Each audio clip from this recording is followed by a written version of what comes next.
النهاردة هتبقى تاني حلقة من بودكاست حكاوي الخميس. يا ترى ايه هيحصل لو فجأة كل واحد فينا صحى الصبح لقى ماكينة تطبع له فلوس؟ تخيل معايا كده، حضرتك صحيت الصبح، كوباية القهوة في ايدك وشغلت الماكينة، طبعت لك شوية فلوس، قررت وقتها تنزل عشان تشتري عربية فخمة. وفجأة ان كل الناس في الشارع هتبقى سايقة نفس العربية. ما هو مفيش حد بقى شغال في مصنع العربيات، خلاص الناس دي كلها قاعدة في البيت تطبع فلوس هي كمان. تخيل بقى لما كل الناس معاها فلوس زي الرز، كيلو الطماطم هيبقى ب1,000,000 جنيه مثلا. ويا ريت الطماطم بس، ده البيض والعيش والجبنة هيتحولوا وقتها لحاجات مستحيلة. هنلاقي نفسنا بنقيد بعض، يعني اديك شوية فلوس مقابل انك تديني رغيفين عيش. طب تعالوا كده نفكر بالعقل شوية.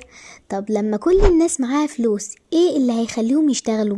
محدش هيروح مدارس، المستشفيات هتتقفل. طب يا عم وقتها لما تحتاج دكتور ولا كهربائي هتعمل ايه؟ تروح للدكتور وتقوله لو سمحت خد 5-6 شنط فلوس كده واكشف عليا. هيبقى رد وقتها انه مش محتاج، لانه عنده مكنه بتطبع له في البيت. في الوقت ده بنعرف ان لو كل حاجه سهله، الحياة نفسها هتفقد معناها. فلوس ساعات بتدي قيمة لحاجات صغيرة بنفرح بيها، زي لما تجمع وتشتري حاجة كنت بتحلم بيها زمان، بتحس بفرحة الإنجاز وقتها. لكن لو كل حاجة سهلة كده، حياتنا هتبقى مملة جدا، مفيش تعب، مفيش تخطيط، مفيش إحساس بالسعادة لما تحقق هدف. خلاصة الكلام ده كله إن الدنيا دي حلوة بالتوازن.